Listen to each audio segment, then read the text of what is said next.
Hey, Daddy, this is the man of the champions, Bill Fonzie Alfonso, giving a shout out to Something else. something else, Daddy.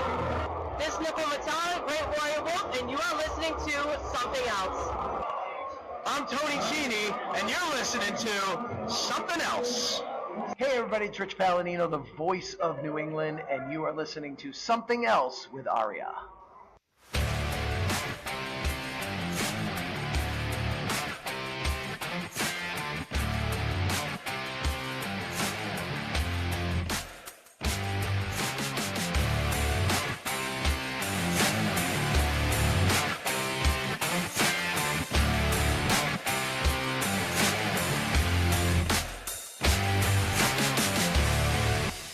That sounded weird this week.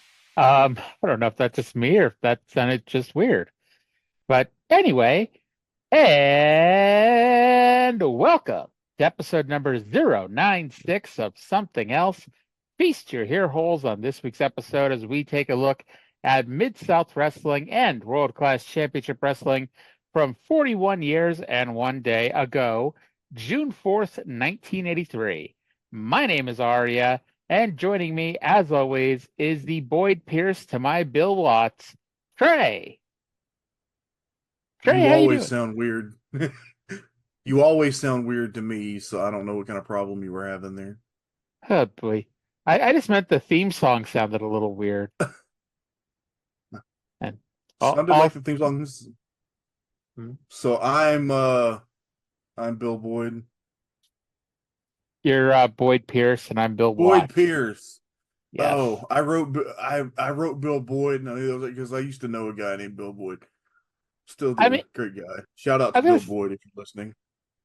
I mean, you know, we want to compare to Bill Boyd, and he's a great guy. Great. The Bill Boyd to my somebody in my life who's great that I'm blanking at the moment. Trae.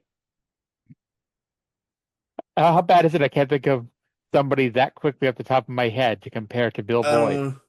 It took me a minute of watching these shows because I just knew the names to figure out which one was Boyd Pierce and which one was Reeser Bowden.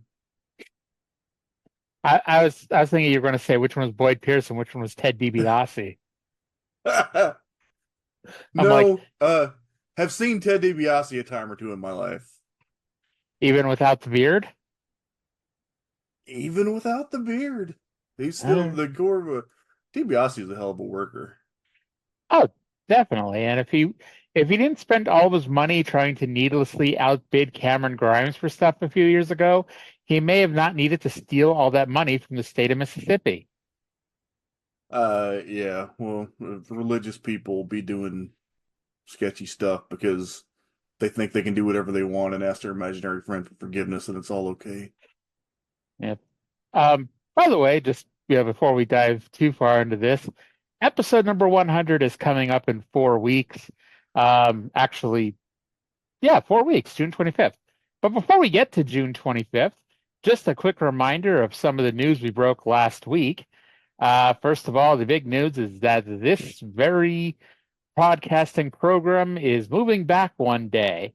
So starting June 18th, so 2 weeks from today, we are going to be on Tuesdays every week instead of Wednesdays because Wednesdays are going to be carved out for some total nonstop Aria as me and the new co-host to the Something Else Podcast Network, Cindy, take a look at the TNA weekly pay-per-views from June 19th, 2002 on. And so far, they are just as tremendous as we all remember that they were. I might watch along with those and keep up because I've been meaning to do that for a long time. I kind of followed them like at the time. I've watched maybe the first 6 or so. So maybe I'll follow along with those. We were talking because we've already recorded a couple episodes that when I originally tried to rewatch these like 10 or 12 years ago, I stopped in about May 2003 when they spent a month building up to Disco Inferno as the lead heel getting a world title match. Yeah, I don't blame you. early TNA is interesting to look at because it's what a Southern Territory would have looked like in the early 2000s. Oh, definitely, especially when you see a lot of the names that come through there, especially in that first, 5 to 10 episodes, just like the complete randomness. And it's like, we'll go through this. Like, no, Ring of Honor obviously didn't make any money or any serious money in their lifetime, but Ring of Honor gave you a niche product that was different than what WWE was doing. TNA was just trying to be WWE light from day one. Yeah, Ring And of Honor crafted its own identity pretty early. yeah. And it's like I'm gonna bet, and I obviously I wasn't doing the books at the time. It would have been a lot cheaper to fly in the Bryan Danielsons and Briscoe brothers of the world than Scott Hall, who he was fine in this early run in TNA, but it's like I doubt a single person bought a show to see him. Yeah, that's just my thought anyway. I think you're But probably right. That was always that was kind of the story of TNA, at least during for forever really, that TNA was suffering through an identity crisis just for years, and then they've just been irrelevant.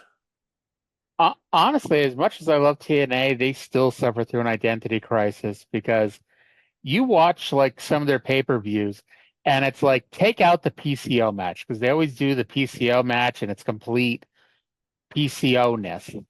But it's like from second match from the top on down, it's a lot of really good wrestling, and you won't be disappointed for the most part watching it.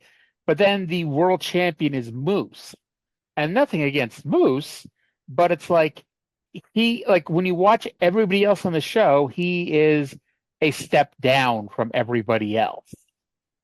See, And the thing is, you can watch TNA from any era, and there is always something about it that is just TNA's identity is everything has a certain incompetence to it.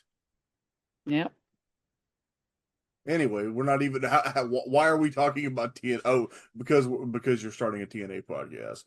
Yes. By the way, since I don't know how to do math, the 100th episode is in 3 weeks, not 4 weeks. It's June 25th. We are, and good Lord, I swear I'm smarter than this because I haven't yet really looked at the calendar. So the plan is we're going to be doing the World Class Star Wars show, but instead of splitting it up into 2 weeks, the 100th show will be us talking about Star Wars, the entire Star Wars card, and whatever the other corresponding week is, so either the 18th or the 1st, will be 2 episodes of Mid-South Wrestling that will basically just bring us all together and put us back on the right timetable moving forward. So hopefully by next... Yeah. Sorry, go ahead. We'll have to do something to get to not get out of line because we still got the World Class TV as well. Well, the World Class we'll figure it TV, out. I mean, unless I'm mistaken, and I'll go back and if I need to, I'll fast forward through the episode just to see. But I'm pretty certain the first 2 weeks after Star Wars is just replays of matches from Star Wars. Okay, well that works. I think I'm gonna have to, like I said, I'll quickly scan through them just to be on the safe side. But the worst case scenario, we'll just throw up a bonus episode for Star Wars, but I don't think we're gonna need to. And hopefully by next week, I'll also figure out what the hell the days are and all this because I'm just losing my head apparently. Yeah, we'll make it work. By the way, speaking of losing my head, I've kind of already lost my venting juice, so this is going to be a short vent. Gambling in sports. So the Major League Baseball just banned a player from the Padres for gambling, which would be one thing if they didn't wipe the Shohei Ohtani investigation under the rug earlier this year, and two, if they weren't accepting major amounts of money from DraftKings or whatever daily fantasy sport they use. It's like, I'm sorry, if you can't like tell people, okay, you're not allowed to gamble, you're not allowed to bet on sports, and then shove constant ads in their face saying, hey, look how fun and easy it is to bet on sports. But at the end of the day, it's like, I can't even blame the commissioner for this, because the commissioner is just, the pimp for the owners. And the owners will do anything for a fucking dollar. And it's the commissioner's job to make them that dollar. And if you remember, 20 years ago, they wanted to put the Spider-Man logo on the base paths or on the bases themselves, because somehow that would inspire kids to watch baseball now. And it was nothing to do with the integrity of the game. It had everything to do with, the Spider-Man movie franchise would give them money. And so I guess what my venting basically comes down to is, if you don't want to promote gambling to your players, don't take DraftKings money. Don't take, I can't remember the other daily fantasy company. I'm sure someone will scream it at me at some point. But it's like, don't accept money from that. And don't shove gambling in, your players' faces and then tell them, don't do this, because, like, I'm sorry, it's too appealing, to not want to do it. Do you think AEW wrestlers can use DraftKings to bet on AEW pay-per-views? I honestly, I will never understand how you can gamble on professional wrestling. It doesn't make sense to me, because all it takes is one person on the inside to know the results, and it's like, okay, well, this is easy. Just bet X number of dollars on this, and this, and hey, I win. There was a period there where Vince would always change one finish on a WWE pay-per-view just to screw with the smart money people. Yeah. And yeah. But that's my only comment about. I don't know anything about baseball, so I had to tie it back to wrestling. Well, let's tie the show back to wrestling here and jump in here, because we got a lot to talk about here in the next hour or so. Let's talk about Mid-South Wrestling from June 4th, 1983, from the Irish McNeil Boys Club in Shreveport, Louisiana. Let's go to the intro here with Boyd Pierce and this week's guest host, Ted DiBiase. Hello, everybody, and welcome to this week's edition of Mid-South Wrestling Television Network. I'm your host, Boyd Pierce, and as usual, Grizzly Smith with another outstanding card. Mr. Racing 2 will be in the ring against Mr. Olympia, who will be seconded by General Skandar Akbar.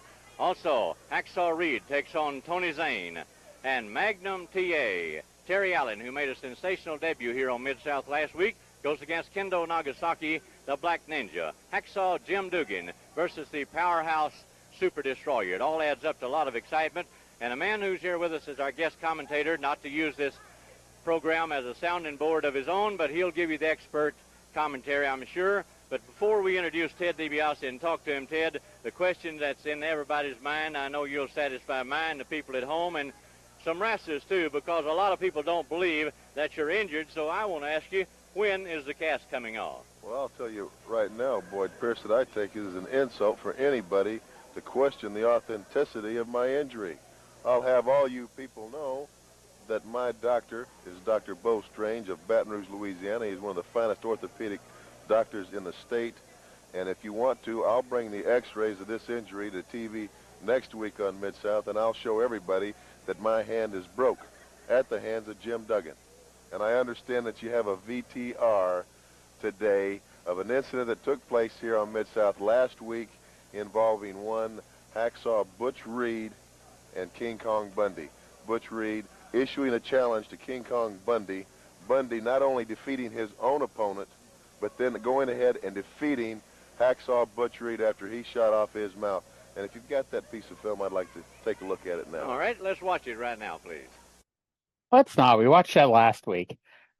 So this week we actually have a decent number of name matches, We're going to have the Battle of the Misters that's been building actually since December.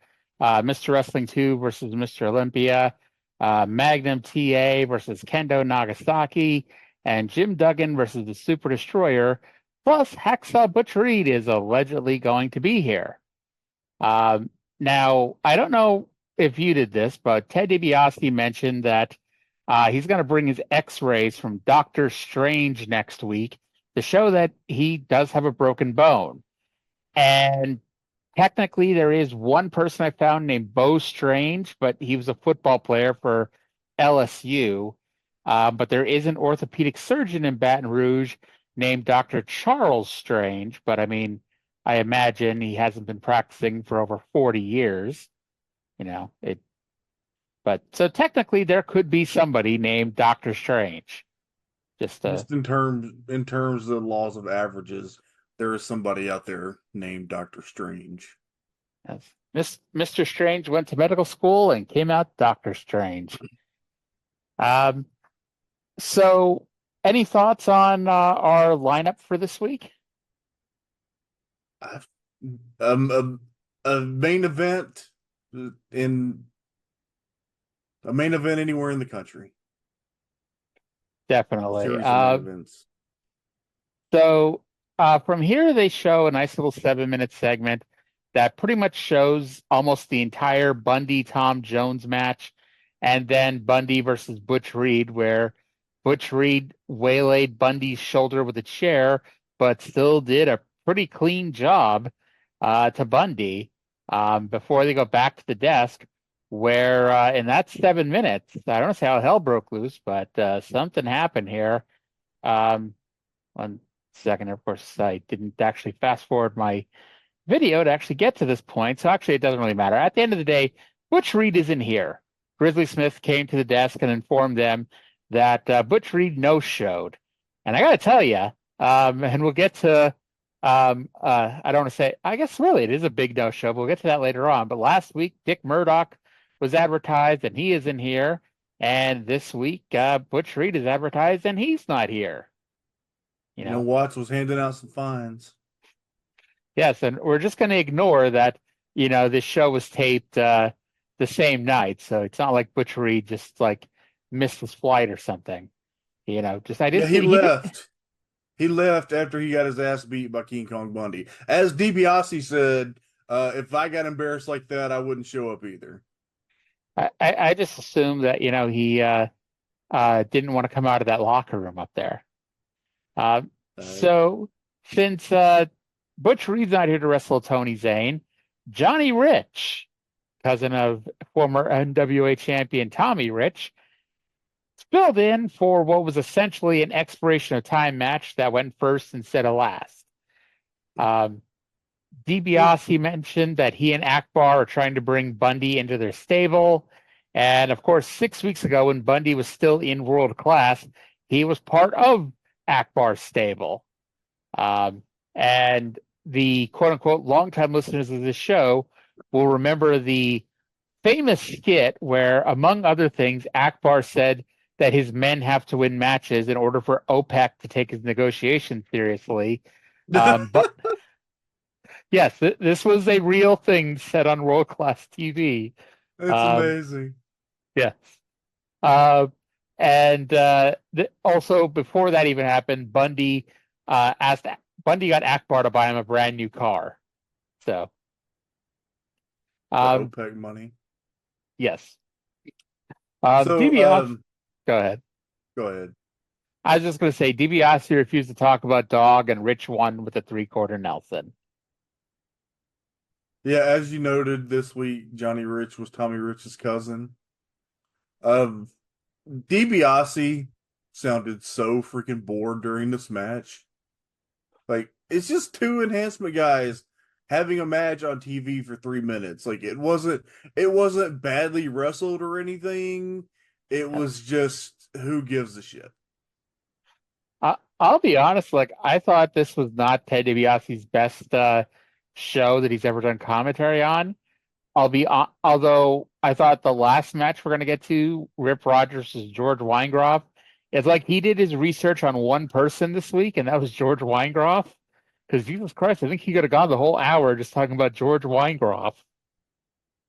Oh, who couldn't? I, Who doesn't have things to say about George Weingroff? I mean, if you're listening to this right now, I had to edit like 45 minutes out of the show because Trey was just going off on a George Weingroff rant, and honestly, I thought that he was just his publicist by the end. I will note once again, Rich won with that cool little half Nelson cradle, and I like that finish. Yes, and Johnny Rich has now won a couple of matches in a row. What the hell's going on in the world here? So then we get Mr. Olympia with General Skandor Akbar versus Mr. Wrestling 2. This match, the funny thing is, they dropped the storyline cold, but this match has technically been building for over 6 months. People who've been listening to the show or watching along, 2 was being stalked by somebody who was threatening to take him out for months. That turned out to be Olympia. And then it pretty much got ignored immediately because they immediately had Olympia win the North American title tournament, side with Akbar, and have the program with Junkyard Dog. And so now we're getting essentially the blow-off to this feud, except that we're not bothering to mention that these two have technically been feuding forever. Yeah. So Carl Stern's favorite wrestler, Mr. Olympia. There was a spot this was fine. This referee was so active, like he was jumping over the guys while they were on the ground, checking that front face lock to make sure it wasn't a choke. Great referee. But 2 caught him with the knee, and just the way Olympia sold that he was discombobulated by that knee was inspired. He went careening out of the ring after the knee left. Yes. So the finish was Akbar gets on the apron, Olympia crashes into him, and 2 wins with a knee lift. Akbar ran into the ring and took a knee lift of his own. I know 2, especially at this point, was not everyone's cup of tea, but I thought this was a fine TV match. It was fine. I don't know. I think if 2 wasn't over, it'd be a harder watch. Yeah. I will say that as much as I mocked Bill Watts about 6, 7, 8 months ago, because even though the crowd was not doing this, he would not shut up about how the crowd doesn't stop chanting 2, 2, 2. And it took a while, but it eventually caught on, and the crowd does chant 2, 2, 2 for Mr. Wrestling 2. So Bill Watts got 2 over through sheer tyranny of will. Well, the funny thing is he was over to whatever degree a mid to top level babyface was, but he wanted them to chant something that they weren't ready to chant. But by sheer will, he got them to do it. If there's anything I don't doubt about Bill Watts, it's his stubbornness. Really? Tell me more. Bill Watts is stubborn? Because watch the show, you could even he gives off that kind of vibe. Like he is he reminds me of a lot of people's dads during this era. So then we get Boris Zurkov versus Not That Tom Jones. And in case you didn't watch or you didn't listen last week, first of all, why the hell not? But secondly, Boris Zurkov is in fact the future Boris Zukov of WWF fame. And due to Ted DiBiase's broken hand, Boris Zurkov has been given power of attorney over the Mid-South Tag Team titles that DiBiase and Olympia hold. So next week, Zurkov and Olympia will take on JYD and Jim Dugan for the Tag Team Championship. I note that Boris forgot to sell the knee that Jones briefly worked over. He then suddenly remembered and limped for several seconds. He did the worst stun gun ever, where he didn't even fall backwards, and then used the worst Rude Awakening ever, where Tom Jones basically fell on top of him, and then he won with a middle rope knee drop, which actually looked fine. How? What happened to him? Like he worked Mid Atlantic for like a couple of years. How is he coming from the Carolinas to Louisiana and he's this bad? Was he ever any good? Because I'll be honest, I haven't really watched much Mid Atlantic in that early days. Like I And just from kind what of I remember, from what I saw, he was never actively bad. Like he was an underneath heel who was like one of Sergeant Slaughter's goons, but he wasn't bad. Like is it? I can't. Like you always think the Bolsheviks a notoriously bad act, Boris Yukov a notoriously bad wrestler, and I feel like if you have like years in the Carolinas and then you come and work Mid South and after that you suck, I think you just suck. I mean I if Zukov was better than this, I would at least give him the Mid South asterisk. Like I give Junkyard Dog, like I give Jim Duggan. It's like in this situation, in this company with their style, they worked really well at it. But when you go to the WWF where you're wrestling every single day or pretty close to every single day, laziness sets in. And even good workers are just going to phone it in a lot because A, you're wrestling every single day, and B, you don't, if it gets over, you don't have to do more. Well, And with the schedule that they were working, like you can't even say it's laziness, it's self-preservation. yeah, well, but I mean, you know what I mean. It's like you watch, Yeah. like the sheep herders became the bushwhackers, and it's like it wasn't just that they weren't able to bleed anymore; they just stopped putting in maximum in-ring effort because just they didn't have to. And To me, that is the wrestling business's like best use for WWE is for them to be the like when guys like the sheep herders or even like a more recent example like Shinsuke Nakamura, like when you can't be a top worker in the working territories anymore, then you go to WWE and get your retirement pay. in many ways, well, they're getting better with it. But in many ways, especially 5, 6, 10 years ago, it was basically WCW at their death period. It's like, hey, take a little bit of a lighter schedule, get some retirement pay, and not work quite as hard.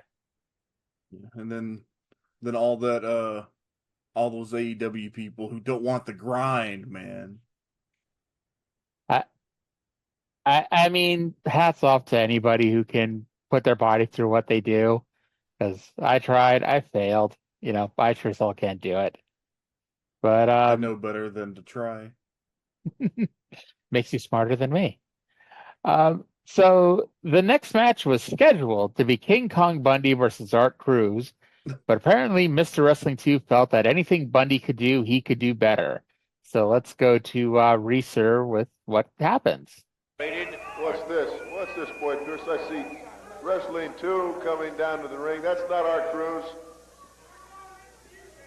Well, it seems that this event was scheduled to have Art Cruz opposite King Kong Bundy, but something has happened. That's right, something has happened. I bought his contract. I fulfilled half of my personal feelings out on this Olympia, but it's not complete. Everyone remembers what happened here with you, King Kong Bundy, and it hasn't ended, and it's going to begin again right now. You and I. And You and me, boy, I'm right here. Let's go. at 236 pounds from Atlanta, Mr. Wrestling 2. All right. So, yeah, again, for those who've been listening along, you already know this, but for those new viewers and, new co-hosts, a few weeks ago when Bundy had still not wrestled anybody other than enhancement talent, randomly one week, he challenged Mr. Wrestling 2. Olympia had interfered, and Bundy pinned him with a 5 count, which answered the magical question I had, which was, does Bundy ever beat a top star with a 5 count? And he did. And then, of course, he beat Butch Reed last week. But I'm still waiting for the answer to my question. What would happen if he pinned somebody with a 3 count He insists on the 5, and then they kick out before 5.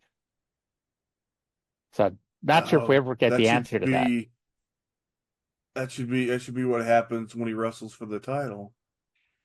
I could be wrong, and I could just be, just fantasy booking it 30 years later or 40 years later. I think that's what happens with him and Junkyard Dog. Is Dog the champion right now? Yeah, he's the North American champion. He won it in the Superdome in the surprise cage match for the held up belt. When Olympia really got fucked out of the title, and it's like, and it helped that he was a heel, so it's like, okay, he may have really gotten fucked, but he's a heel, so good, he got fucked, and we're happy for it. But essentially, what happened was in the title tournament a month earlier, it came down to Olympia and Dog. Olympia turned heel, put Dog in a sleeper hold. I'm pretty sure he hit him with a foreign object too. But the referee was knocked down, and the referee got up, and Olympia had on the sleeper hold, but Dog was on his stomach. And the referee went over, and instead of dropping the arm, he counted 1, 2, 3.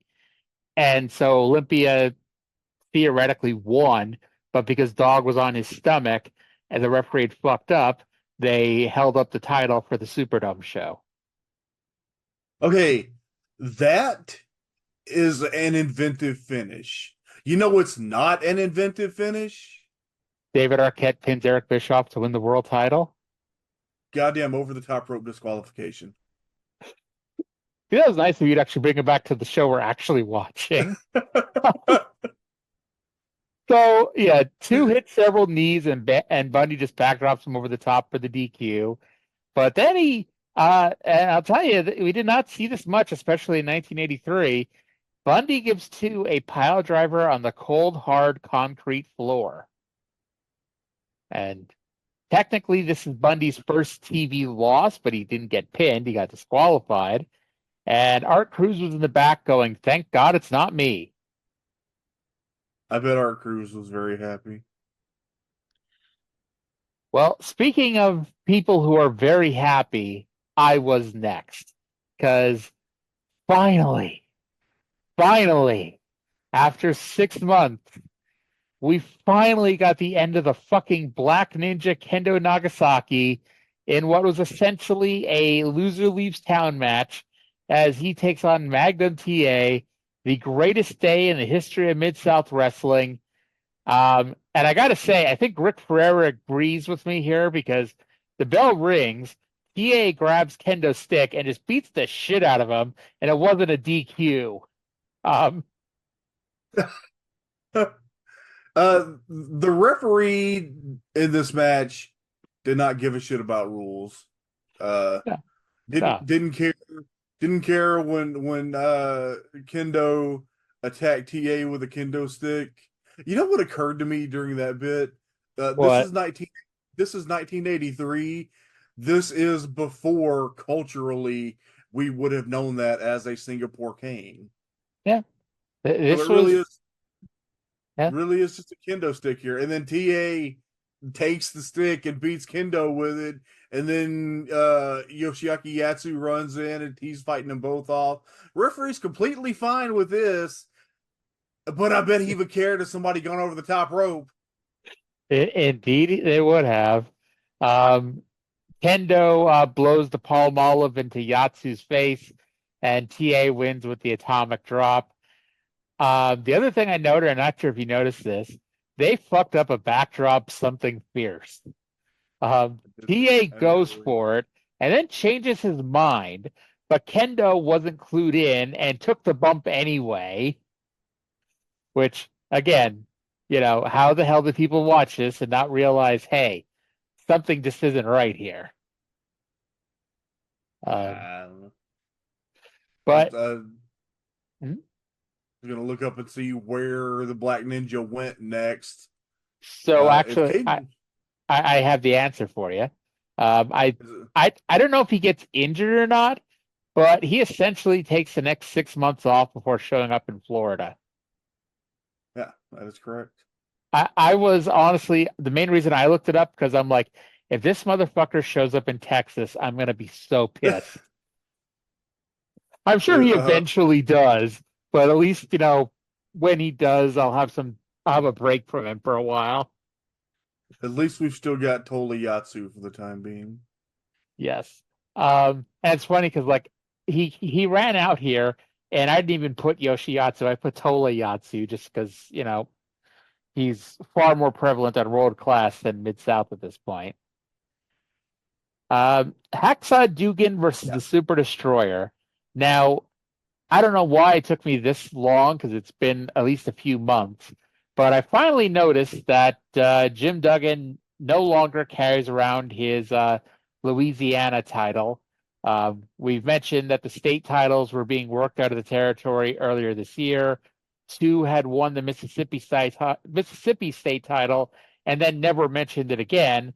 And then Duggan continued to wear the Louisiana title like a scarf around his neck, but he hasn't brought the belt out for over a month and hasn't even mentioned it. So those belts are pretty much done for. And I'm sorry, go ahead. Oh, it was just a noise of acknowledgement. Okay. And it's funny because Super Destroyer has for some reason, he somehow has credibility within this promotion, even though he never wins. He never wins. Okay, I had this thought during his match. I was just appalled by the idea. Was he really the North American champion? Who? Super Destroyer. Not anytime we've been watching it. Maybe that's what DiBiase said during the match with Duggan that Destroyer was a former North American champion. I was appalled at the idea. I mean, he may have been pre-December 1981, but it's been Ted DiBiase, Bob Roop, Junkyard Dog, Stagger Lee, and Olympia for 5 minutes. Huh. But by the way, and another one of those things you're supposed to forget, in addition to the Mr. Olympia, Mr. Wrestling 2 thing, 6 weeks ago when we were writing Matt Bourne out of the territory and Duggan was still a heel, Duggan and Super Destroyer kicked the shit out of Matt Bourne and formed a scumbag alliance that was never mentioned again. Huh. Yes, because literally, I think it was literally the next week was when DiBiase officially became part of Akbar's stable, and they had set the stage for months with Duggan saying that, hey, he may be a heel, but he doesn't trust Akbar. And DiBiase lied to him and said that he has nothing to do with Akbar. Well, I'm looking at Scott Irwin's title history now. Was the Louisiana champion? Was even held the Florida version of the Southern heavyweight title? But according to this list, was not the North American champion. DiBiase lied to us. That motherfucker. Can't trust rich people. No, you can't. By the way, essentially a squash match that Duggan won with a spear. Yeah, 2 minutes, 34 seconds. Yep. So then it was time for the real expiration of time match, Rip Rogers versus George Weingroff. Now, Trey, you asked me a question at the end of last week's show, and I told you to wait until this week's show. Do you remember what that question was? No. Where the fuck is Mil Mascaras? Oh, yeah, I thought of that. I did think of that during the show that we still didn't see Mil Mascaras. Yep. So, yeah, 2 weeks ago, they promoted that Mil Mascaras would be here next week, meaning last week. And I gave them the benefit of the doubt because they taped 2 episodes in 1 week. So it's like, hey, maybe they just, he's going to be on next week's show, meaning this week's show. Turns out, no. Now, Mil does show up for a single TV match in a few weeks, but that's about it. It's mostly just a quick house show run. And that's about it for Mil. We find out that George Weingroff is apparently blind and is the only wrestler, as we mentioned, that DiBiase talked to before the show, as he just would not shut up about the background of George Weingroff, which was miles beyond what he's contributed to the rest of the show. And I'll see what you think, but I thought Rip Rogers with the short, dark hair and the beard, I thought he looked like Lanny Poffo. Maybe. Right.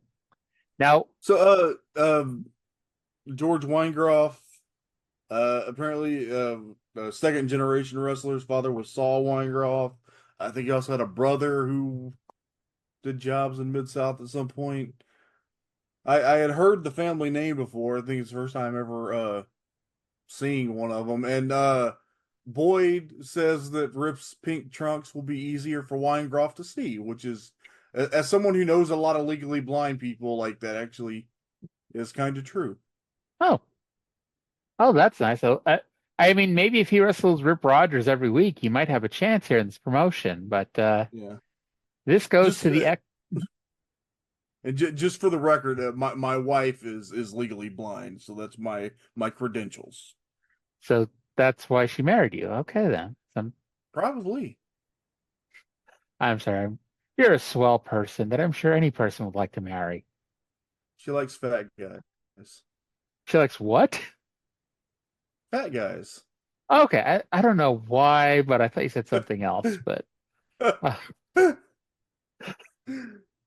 all right. So by the way, this match goes to the expiration of time limit draw, which, among other things, goes back on the vow they made 2 months ago when they announced that all the matches will continue for the live crowd and they'll just keep the cameras rolling, which of course we'll never see anything that ever happens on the match again because no one gives a fuck about Rip Rogers versus George Weingroff in June of 1983. But they went back on that without telling us, and they just ended the match as the show went off the air. Now, I did note something that I don't want to say went over your head, but you probably just didn't give two shits about it because you have no reason to give a shit about it. Next week's guest commentator with Boyd Pierce is fucking Buddy Nichols from KALB TV. Now, if you forget or just weren't listening at the time, when Buddy Nichols was first on this show last year, Boyd Pierce introduced him by saying that Buddy Nichols from KALB is what made professional wrestling what it is today. Huh. So if you like wrestling at this time, it's because of Buddy Nichols, apparently. And if you hate wrestling at this time, blame Buddy Nichols. So this was Watts kissing up to the TV executive? Pretty much. Yeah. And it's hilarious because somewhere in the Mid-South Wrestling Empire, you know, hiding deep in Tulsa probably, is fucking Jim Ross, who was here last year for like 2 episodes, introduced as the voice of ESPN Rodeo, which, really? But, yeah, Jim Ross is somewhere, and he's not on this show, but we're going to get fucking Buddy Nichols. Jeez. Yes. When do we get Ross? Like, probably not until the UWF, huh? Oh, no, he's here by the end of 83. Oh, okay, good. Yeah. That's exciting. I feel like we just got to get through like a few more months, and then the Midnight Express are going to come in, and things are going to get better. See, the funny thing is, you've actually come in during a bad time because Mid-South 83 is not good. It is going to get a lot worse this year before it gets a lot better. Like, come October and early November, you're going to want to quit. Like, that's how bad Mid-South is. I was really surprised because you always hear, like, Mid-South, the platonic idea of what territory wrestling was. And then, like, okay, we've only done this 3 weeks so far, but based on the 3 weeks, I like the world-class TV a lot better. Oh, yeah. World Class is a lot more fun to watch. And, you know, like this week, they finally went back outside the building because that's one of the things that have been going on for months and was making me look like a liar to you because, like, every week they would do an outside the arena skit and then just stop doing them for like 2 weeks. Yeah. But you can tell from watching the shows is that in Dallas, the territory is hot and Mid-South is not. Yep. It picks up around Thanksgiving is when Cornette and the Midnight Express come in. Like, so it really picks up then, and of course it like lights on fire early next year. Because 84, it's fucking fantastic. We just got to get through 83 to get to 84. I'm excited for 84. I think it was because somehow Bill Watts knew that my mother was pregnant with me in 84. And so somehow, even though the show did not air in New York, that he just knew that we had to have an exciting show for this unborn fetus to, get into wrestling. Yeah, it was like I know the legend of the Midnight and the Rock and Roll, but I've never really seen it, so I'm excited for that. And now that we're preparing people for shit that's going to happen in 6 months, let's talk about. Let's go one state over here. By the way, did you want to say anything either about George Weingroff versus Rip Rogers or about the show in general? I appreciate Weingroff putting his last name on his jacket so you can figure out how to spell it. If it helps, Mid-South doesn't care how it's really spelled because they'll just spell however the hell they want to. Well, I hope I spelled it right at least. I spelled it Weingroff, and I'm not sure if I spelled it right either. See, I think there's another E in there, Weingeroff. And as somebody with my last name is one of those weird Germanish names that people can't spell, I felt empathy for the Weingroff family. As someone who named themselves Arya, I have empathy for anyone with a misspelled name or frequently misspelled name. Anyway, let's move one state over. Sportatorium, Dallas, Texas, World Class, also June 4th, 1983. Let's go to the intro with Bill Mercer, who's going to tell us about this week's episode. Welcome to World Class Championship Wrestling from the Sportatorium in downtown Dallas, Texas. Truly world class with international famed wrestlers. And the event of the program will be David Von Erich and gorgeous Jimmy Garvin in the Texas Heavyweight Championship. The title's been held up 3 times. This is gorgeous Jimmy Garvin. David Von Erich getting his licks on Sunshine as she interfered in a match. And so we've got a tremendous main event. And we'll see if that title, the Texas title, can be put on one of those in this event. And Kerry Von Erich meets Michael Hayes, one of the fabulous Freebirds. All this on World Class Championship Wrestling. It's like they're already preparing you for the fuck finish by saying, we'll see if we can put the title on one of these guys here. As they announced and show graphics that the main event match is going to be between David Von Erich, Texas, and gorgeous Jim Garvin, Florida. For the Texas heavyweight title. Yes. And also we're going to have Kerry Von Erich versus Michael Hayes in the continuation of the Freebirds Von Erich's feud that's been going on like 6 months at this point.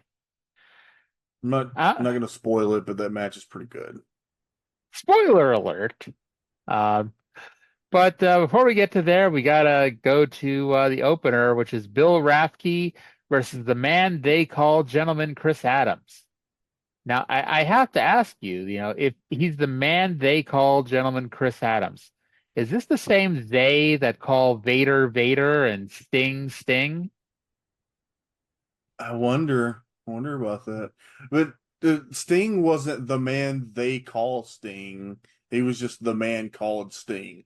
So do we know who called him Sting? Or was it they? Or was it when they'd introduce him as this is Sting?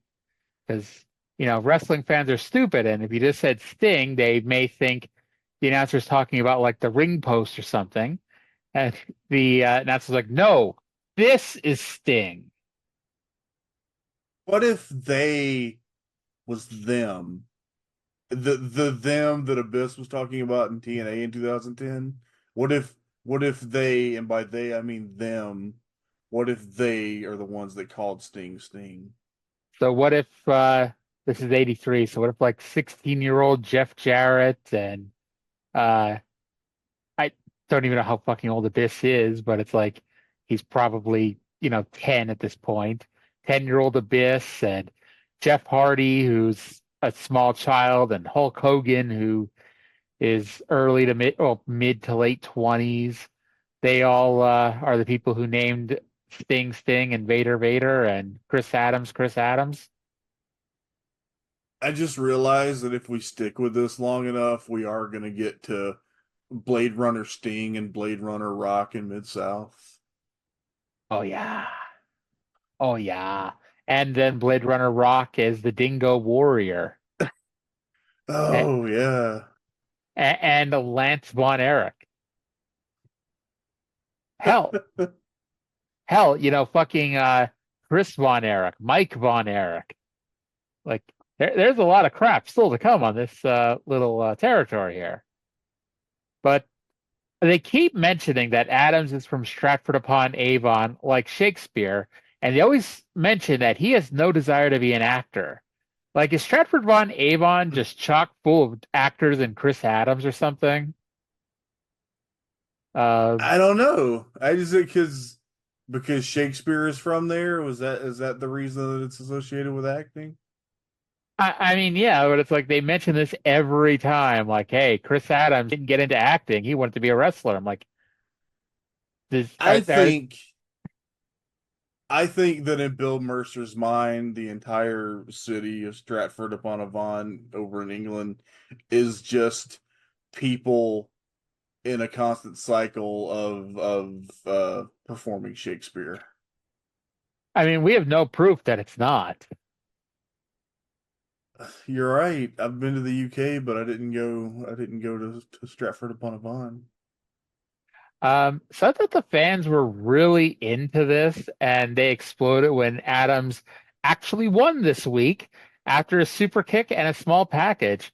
So we now know that Bill Rathke is less than Johnny Mantel. Okay, so I realize we got to talk about Chris Adams because he's the guy getting over here. I want to talk about Bill Rathke. Let's talk about Bill Rathke. Have you seen him before? He's been on here before? He has. He's done a few jobs. This guy looks like a job guy is supposed to look. He is big and barrel-chested and has a big belly. He's hairy. He looked like somebody's dad showed up at the Sportatorium to wrestle an enhancement match. This is amazing. This is wrestling the way wrestling used to be and the way I like it. Rathke, I believe, was part of that random ass handicap match from a month ago with him and somebody versus Kamala when he had Armand Hussein in his corner, basically saying that if he wanted to be in Armand Hussein's stable, he has to beat Kamala. And spoiler alert, he did not beat Kamala. Chris Adams did a wrestling exhibition to this guy. Not with this guy, to this guy. I was like hoping beyond hope that this was not going to go to the 10-minute time limit draw. See, I was hoping that we'd get 8 minutes and 44 seconds of Adams and Bill Rathke. This is a great enhancement match. So I honestly I should have messaged you, but like in my head when I was watching this next match, Kamala with Friday and General Skandor Akbar versus Johnny Rich, I was wanting you to time how long it takes Kamala to remove all of his accoutrements versus how long the match takes. You know what I was imagining? I was imagining Kamala wrestling Tetsuya Naito and just the amount of time that it would take them cumulatively to get their gimmicks off. A 3-way with Randy Orton. The show may never like the match may never happen. They just need an hour just to get this, the match in the ring and everyone ready. So it's still daylight outside as Friday and Akbar lead Kamala through the back door and into the ring. Now, they didn't mention it this time, but they have previously stated that Kamala is kept in a cage outside of the arena before his matches, which, in my opinion, is a skit that's just dying to happen. Is Kamala in a cage while the fans are coming into the arena? And who knows? Maybe they tried to do that, but the fans weren't reacting properly to it. Because, do you want to air fans laughing at your monster heel in a cage when you're not supposed to laugh at him? Just imagine the kind of shit that James Harris had to do to pull off this gimmick. I'm always, and I mentioned this a few weeks ago, how much time and effort he takes to paint his face, to paint his chest, all this shit for him to do a 30-second job match.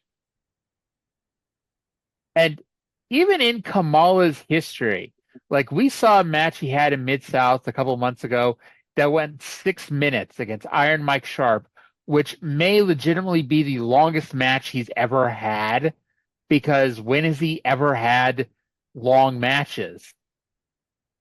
So it's like I don't know when he would have had a longer match. I mean, just what he did. Is this has Kamal already been in Mid-South? Yeah. Okay, so he started in Memphis, and then he went to Mid-South. Yeah, I don't know when he would have had long matches. Because even in the WWF, he was his feud with the Undertaker. The matches were 5 minutes. It's not like, it's a main event, so it's got to go 20 minutes. That's 2024 mentality.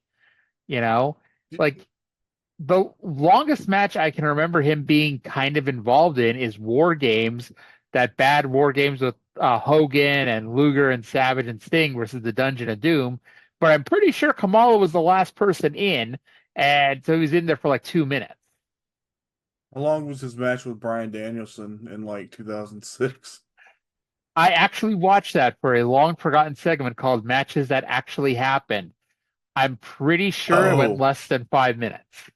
Oh, we should bring back that segment. It was legitimately the weekly Kamala segment, because I also talked about Umaga versus Kamala. Like, can we also talk about like the fact that Tommy Dreamer had a singles match with Akira Taue? That definitely happened. We may have to bring that back. I think we should. I love matches that actually happen. Just World of Wrestling is so weird and beautiful. Yes, it is. I wanted to note on Mid-South, Johnny Rich is from Tennessee, but here he's from San Antonio. Well, I don't know. Maybe he moved between the two shows. By the way, they note that at the greatest international Star Wars, Kamala will wrestle 3 men. And for whatever reason, I thought about, like, many, many, many moons ago, speaking of TNA, when Brian and Vinny used to do the TNA reviews, one week somehow Vinny's notes got all fucked up and question marks appeared at the end of every sentence. And one of them was, Samoa Joe will wrestle 3 men? I don't know why, but it's made me think about it. I'm sure I heard that at the time. I always loved the TNA reviews. So in honor of Vinny, Kamala will wrestle 3 men? And they officially announced that at the GISW, Iceman Parsons will wrestle Buddy Roberts in a hair match. Yeah, I just want to note one final time. Kamala, an amazing character, classic pro wrestling. God bless James Harris. Now, this conversation about Kamala and everything else far, far, far, far, far, far exceeded the length of time of this match. 1 minute and 41 seconds. Yes. Was this match. So Johnny Rich did last longer than usual, but as always, Kamal's pre-match routine is much longer than the match itself. Kamal wins with 2 splashes to the back. Akbar was yelling at him to get off and continue the beating, but Kamala did not understand the instructions and just picked up the win. From here, we're going to David Von Erich's ranch, and I'm not playing the whole thing because honestly, after the first 45 seconds, there's nothing really to play. But let's go to David on David's ranch with David, meaning Von Erich, and Bill. Bill's his fucking name, not David, but Bill Mercer with David Von Erich. Every man has his dream of Shangri-La, that wonderful place you can go to and live forever in happiness. And I suppose This place is a Shangri-La. Wouldn't be bad, David. Oh, not bad at all, but I tend to set my dreams a little bit higher and my goals a little bit higher. And not only do I want a place like this, I want a place a little bit bigger, maybe 2 or 3 times the size. But yeah, this would be my Shangri-La. Well, getting a Shangri-La is a little money down, a little bit to put in. I suppose championships bring that. Of course championships do, and first up on my list is that Texas title, which I will get back. And then, of course, on to the world title. That's my ultimate goal. Speaking of goals, I got a goal to see your fillies and to ride one of your horses. We didn't get that done the last time, so how about it? You want to ride my horses? Oh, I'm an expert horseman. Let's go, cowboy. Okay, come on. Yes. Okay, so again, nothing revolutionary, but David's on his ranch. He mentions he wants an even bigger ranch, so he needs more money and thus needs more championships, and says that after he goes for the Texas title, he's going to go up to the world title. Spoiler alert, David Von Erich will never be able to afford a much larger ranch. And I'm sure they were in Fritz's, property. It's in like less than a year, right? Oh yeah, it's February. Yeah. And like the beginning of the absurd tragedies that happened one after another on this show. Because soon after David passes away, Gino comes in, and that just goes uphill and downhill really quickly. And then everything else that happened, it's like, that world-class DVD that WWE put out, and I'm sure the Independent and Heroes of World Class, it's like, it's a hard thing to get through because like you got to talk about a lot of death in 90 minutes to 2 hours, and it's just hard. We're gonna have to do something special. I don't know. We're gonna have to do something special for that period, because that's when really like that is the weight of world class. Like that's the what's the literary term? The inciting event of the downfall of world class. It's the peak, like unquestionable peak, and like they obviously have great creative at times moving forward, but it's when the Von Erichs in many ways became human, because and we're getting there with the next match, but like this is the time that like, oh my God, this territory is so hot right now. Just watch the Kerry and Michael Hayes match on this show, and you can see how hot this territory was. Oh God, yes, and in a way that you never see crowds react these days, and companies can make exponentially more money than they did back then. But it's like, if any crowd was ever half as hot as this, it would be must-see television. It's like, when you think about like hot crowds, it's like the Money in the Bank show with Punk in Chicago. And honestly, how many others can honestly say they had this kind of insane heat? And that'd be for one show. This is happening almost every fucking week. Man, so I watch, probably I watch more than plenty of modern wrestling, and it's so great in so many ways. And then one of the problem, I don't know, it feels like a problem to me that like so much of everything, like a hot match now, is more about it. Wrestling nerds being like excited at the idea of a match, like the Bryan Danielson Will Ospreay match, where I was actually like the only time where I was ever like the crowd was so hot and it was almost to the point that they were a detriment to the match. Mm-hmm. But anyway, that was go ahead.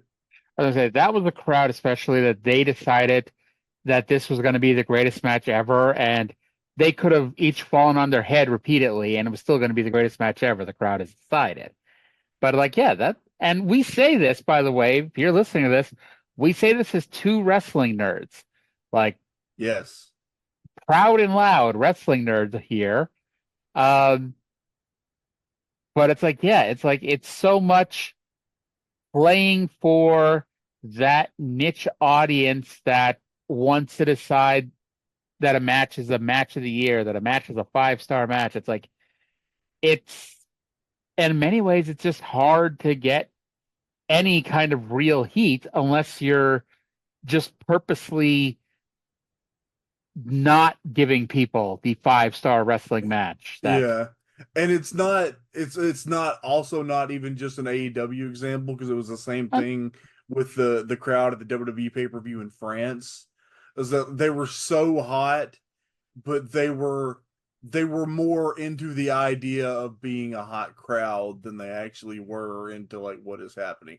And the only reason that we're going off into these weeds and having this conversation is because if you want to see the opposite of that just modern manufactured heat that doesn't have that je ne sais quoi that made classic pro wrestling best, if you want to see actual heat where the people are into loving the baby faces and hating the heels, you got to watch this world class stuff. Except, as we mentioned last week, Charlotte, who loves Terry Gordy, and that other girl who liked Michael Hayes. But they weren't here this week, or at least if they weren't shown on camera.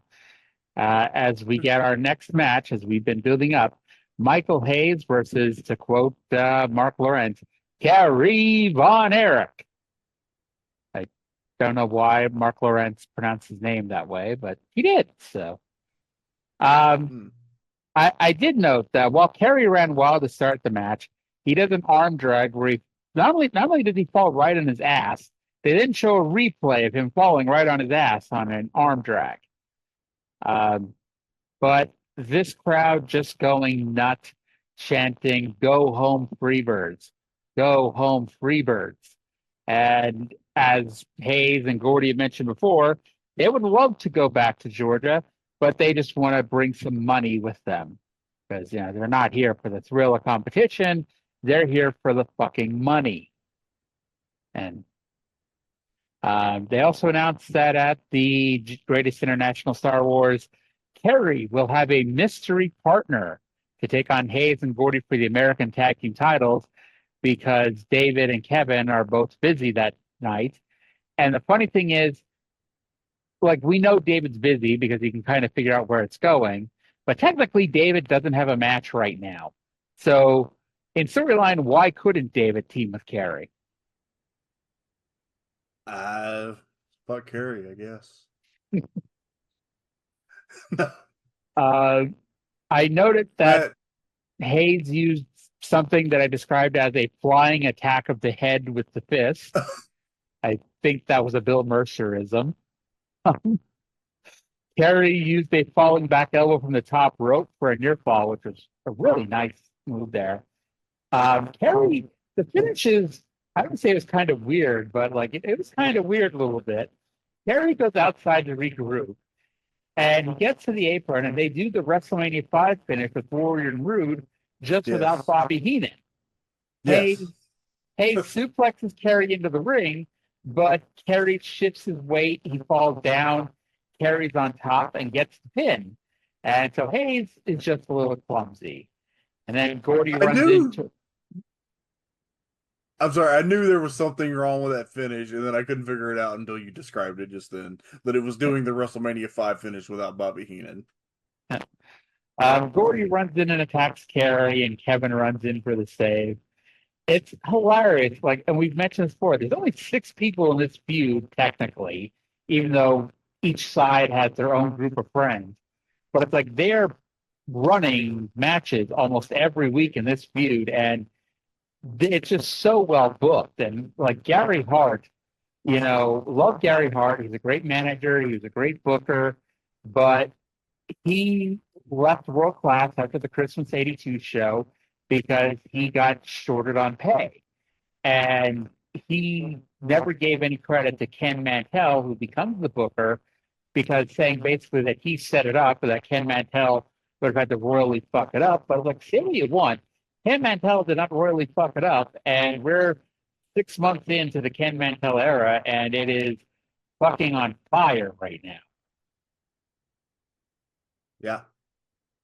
I didn't know that about the book. So Hart was the booker up until the show in December, and then that's when he quit, and Ken Mantell became the booker. Yeah, he because apparently they did crazy business that entire week, and he's the booker, so he's expecting, to be taken care of. And I forget how much he said, but like whatever it was a slap in the face. Because he set this whole thing up, and he got paid peanuts, and so he left. Yeah. Where did he go? Is he somewhere? That's the funny thing. Unfortunately, it's so easy to find where wrestlers go because you can just go to something like Cage Match or whatever and see, oh, he went to Florida after this. It's not as easy when it comes to managers. Like, I'm pretty sure around this time, he may have done a stint in Mid-Atlantic, but if I had to guess, it's probably Florida. But let me see if the always reliable Wikipedia will tell us. Let's see. Yada, yada, yada, yada. So he goes, it looks like he went to Georgia and Mid-Atlantic, which makes sense. Okay. That makes sense. Yeah. I kind of wish we were watching Mid-Atlantic too. Like I keep wondering what's going on right now. Like honestly, it's very possible because this was only supposed to be a one show thing, where I'm just going to do Mid-South, and then that became Mid-South and Smoky Mountain Wrestling after 6 or 7 months, and then after 6 or 7 months that became Mid-South and Smoky Mountain and World Class. Give me 6 or 7. Actually, I just added TNA. Give me 6 or 7 months, I'm sure I'll be like, you know what, I can squeeze in a Mid-Atlantic show too. Of course, the problem is, we either not have to coincide it with the same day or start after Starrcade, which may not be the worst place to start, but Yeah. Hey, we'll figure that out eventually. Hey, you may just want to start. Hey, I'm going to steal your name, Arya, and just do a Mid-Atlantic show. Like, go for it. But maybe. The Mercer is going to interview Michael Hayes. Adam Gordy's there too. What are you trying to do? Keep them from challenging you for the American Championship? Is this how Texas thrives on its pride? Look, I'm telling you, Kerry Von Erich, you cannot find nobody. Your old man, both of your brothers are tied up in reunion. There's nobody that's got the guts to beat us for the American Tag Team title. I almost had it finished off here. He can't find a partner, man. What were you trying to do, Hendrick, so he wouldn't come in against you? This is all I can say to you, boy. The battle is over. Because all this mystery gaga that you've been going around talking about, we know what it is. You can't find a man. Kerry Von Erich, call it quits. You're not the All-American Texas boy. We got to go back. We got to get back to world-class action. Yeah. We'll be right back with more. He may not be like the greatest promo, but I love Terry Gordy's voice and Terry Gordy's delivery. And yes, it's one of those things that's like, I just did not appreciate. I mean, mind you, by the time I was watching, it was not 92. And so Gordy was not in a major league company for the most part. But it's like, I did not appreciate how great some of these people were at the time. Like Robert Fuller. Like, I'm fucking in love with Robert Fuller in 2024. In 1994, I was like, ugh, not this fucking guy again. So yeah, the story is Kerry cannot find a partner to challenge Hayes and Gordy, or maybe he has, but no one believes he has. And it's kind of funny because they mentioned Fritz. Like, Fritz is not coming out of retirement to wrestle here. So kind of funny that they mentioned him. But yeah, did you see who his partner is? I didn't, and I'm excited. You didn't? I didn't.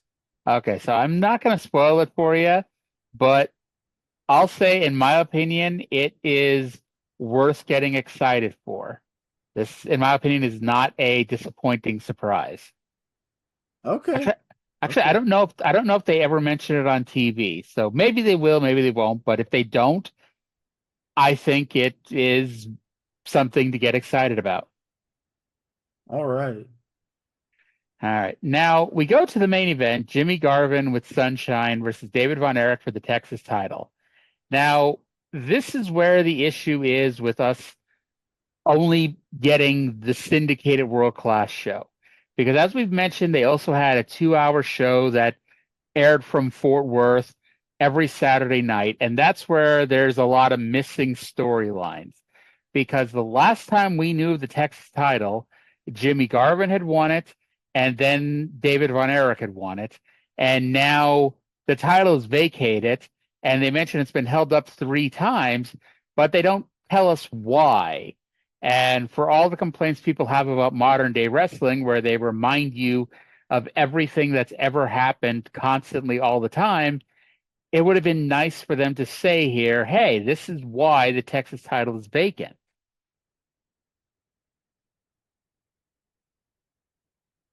I'm sorry. You left me an opening there, and I was having really bad indigestion, and I was chewing on a tum. Sorry about that. Like I said, we're 3 weeks in. We're going to get our timing down a bit better here. Well, I would have been fine. I would have been ready, except that I was actively. I'm getting into my late 30s now, y'all. I have digestive problems. I did note. I think this was the same belt that they used for the American Heavyweight title 2 weeks ago. Oh yeah. We've noted here that's like they only have the one singles title, I think. The one singles title belt. And it's like it's so vaguely generic that you can just put a camera on it. It says wrestling champion or whatever. That it's every belt. I hope, because I know, I hope that's the brass knuckles title too. I don't think they have a brass knuckles title at this point, although it's like they have a lot of title belts and it's weird because like they only have like 20 people in the promotion. But it's like they have enough belts at this point for everyone to have one. So the Freebirds are the 6-man champs. Hayes and Gordy are the American tag champions, and then Kevin is the American champion, and then there's this Texas title. It's like that's like 5 different titles that are in this one feud. Yeah. So Mercer declares that David tried to ride Garvin, but it wasn't an easy task. And I guess, unlike the horse earlier, Garvin wasn't wearing a saddle. Here's where it gets kind of funny, because Mercer notes that the Texas title will be on the line at the GISW, but we don't have a match yet. And, I mean, it's kind of obvious, even if you don't already know the results of this match, it's kind of obvious what that match is going to be. I can guess. Yes. Obviously, it's going to be Chris Adams versus Johnny Mantel. Garvin screams at the crowd to shut up while they were chanting for David. And shockingly, the crowd did not listen. Because, yes, you used to yell at the crowd to shut up because they were making noise, not because they were quiet. Yeah, just to... That is like the weirdest insult ever. It's like yelling at the crowd to shut up when they're already not making noise. I'm like, okay, that's what we were doing. But reminding me of peak pandemic New Japan Jay White.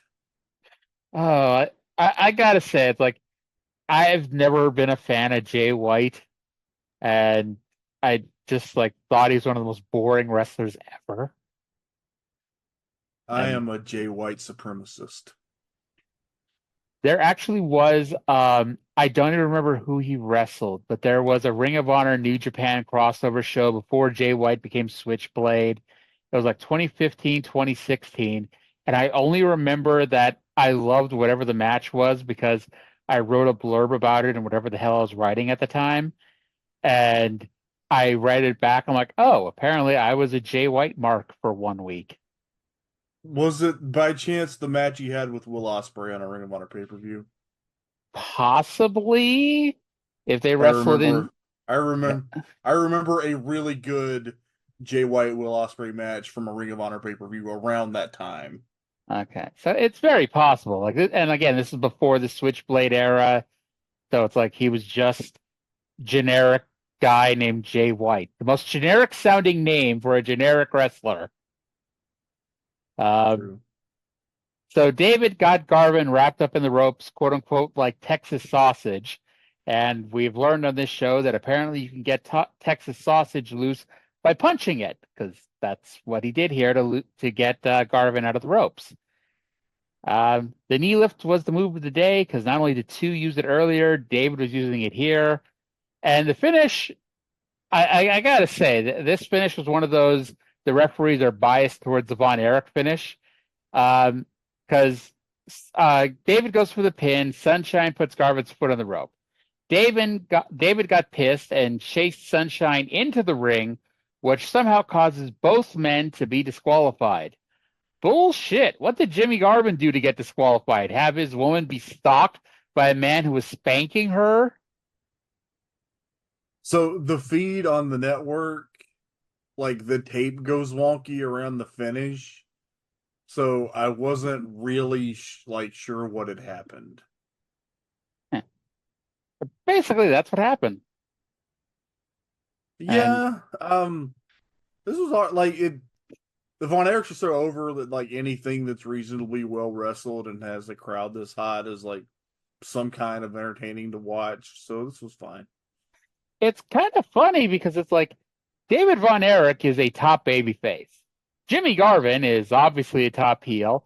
Sunshine is a woman. And the number of times we have seen David go after Sunshine to threaten her with violence to the approval of the thousands of people in the sportatorium is kind of shocking.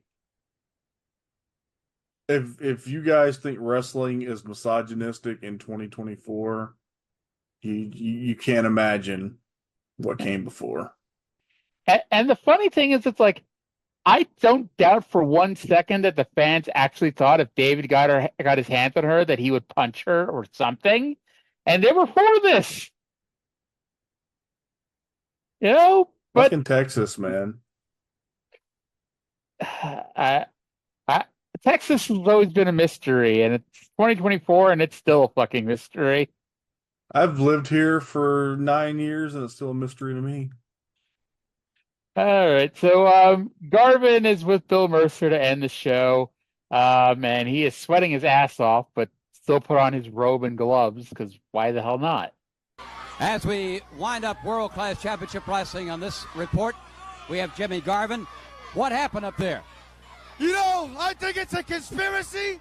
I think that the whole state of Texas and the rest of the world's against Jimmy Garvin because gorgeous Jimmy Garvin had David Von Erich beaten. Oh, yes, but she helped him. I had David Von Erich beaten, ladies and gentlemen, and they disqualified me.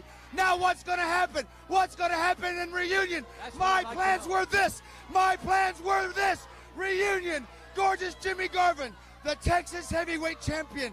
Bill Mercer, I should be the Texas heavyweight champion. I had plans in reunion to go in there as a Texas heavyweight champion, and now I don't even know if I'm going to be in the match. I don't know what's going on. It's a conspiracy against gorgeous Jimmy Garvin, and I'm getting fed up with it, ladies and gentlemen. I'm getting fed up with the likes of the referees. I'm getting fed up with everybody trying to rain on Jimmy Garvin's parade. None of these people have respect for me, and I should be the Texas heavyweight champion. I should be the one going into reunion. Yes, but there's one thing standing in your way, David Von Erich. David Von Erich is a big pain in my side, and I'm going to solve that pain. I am the Texas heavyweight champion. I should be the Texas heavyweight champion, and I'm fed up. Jimmy Garvin fed up. You saw what happened.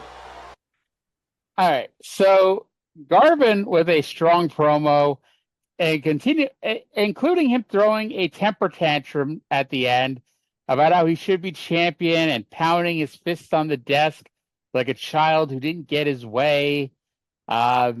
and he's yelling that it's a conspiracy. And the smart mark in me has pointed out for the past month that these referees are absurdly biased towards the Von Erichs. And blatant favoritism. yes. But yeah, so that's how it is. He had a plan to go into Reunion Arena as the Texas champion, and now he's not going to be able to live up to that plan. Yeah. And the thing is, like, we can look at it in hindsight and think, okay, the referees are clearly biased. But then, like, if you're a fan in Texas in the mid-'80s, like, you probably love that the referees are not going to let the heels fuck the Von Erichs too bad. No. It's like, you did not give a fuck. It's like Cornette says, it's like crowds, especially at this time, they didn't care, how you got to the finish. As long as the heel lost and the babyface won, it's like, that's all they gave a fuck about. And it's very obvious. Like, we'll have sometimes some bad matches, some bad booking, some blatant favoritism. But as long as the babyface got his hand raised, then all is right in the world. It's kind of great, isn't it? It's amazing. And you know what else was amazing? This show that we've gone. Show. Yeah, we've got almost 90 minutes. Yeah, just because we kept going off on wild tangents. Welcome to the Something Else Podcasting Network. We go off on wild tangents here. That's everything I want a podcast to be. I'm proud to be a part of it. Hells yeah. All right. So any final thoughts on World Class?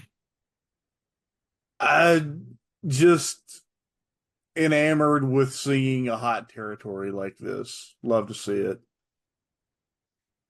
It is amazing to see, especially on a week-to-week basis. Like I said, it's not just a one-time, special thing. Like, this was not Montreal cheering for Sami Zayn at Elimination Chamber. This was Montreal cheering for him every single week to the same degree. And like, y'all really, like, if you're not from Texas or haven't like lived here and talked to people, you do not realize how huge culturally the Von Erichs were during this time. Like, it's still 40 years later, people still remember it. And this is the peak of like one of the hottest periods the territory ever had. Yep. And we're just gonna get hotter here before it gets dropped off. And the funny thing is, it's like it drops off around the time Mid-South picks up. So it's like we're gonna have another hot territory. Just it's gonna be on the other side of the Texas-Louisiana border.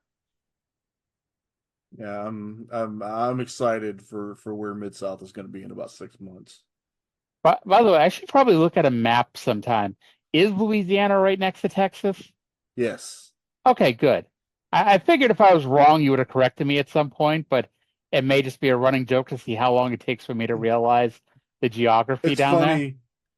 So I know you're from New England, so it's entirely different geography. For me, like the places I grew up in southern Arkansas, so I've spent a lot of time in Arkansas and Louisiana. The first place I ever moved away from home was Mississippi, and then I went from there to Texas.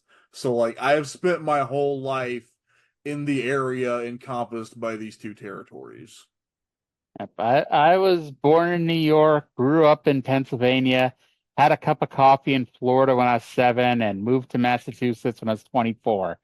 So essentially, I was born and raised in the WWF territory, even though they were national for years before I came around. Yeah, and the territories were dying by the time I was born. Well, to end the thing on a sad note, that's going to do it for this week's episode. We were so up, and and instead of ending it while we were up, we let it end on a downer. Yeah, turn the show off like 3 minutes ago. But so that's going to do it for this week. Trey, do you want to plug anything before we go? No. Twitter, Arya and Trae. Follow his weird Twitter account that, by the way, last week when I tried tagging him, I could not remember the fucking name, and I could not, like, putting @O was not popping anything up. It kept giving me Dave Meltzer, and Dave Meltzer is not on this week's show or last week's show. Honestly, created that account just to lurk with, and I wasn't expecting to become like an active tweeter again, but the wrestling Twitter always sucks me back in. Indeed it does. Well, that's going to do it for this week. I want to thank everybody for listening. Hope you all enjoyed it. If you do enjoy it, promote it. Feel free to share it and tell people about it. I would not be offended in the least.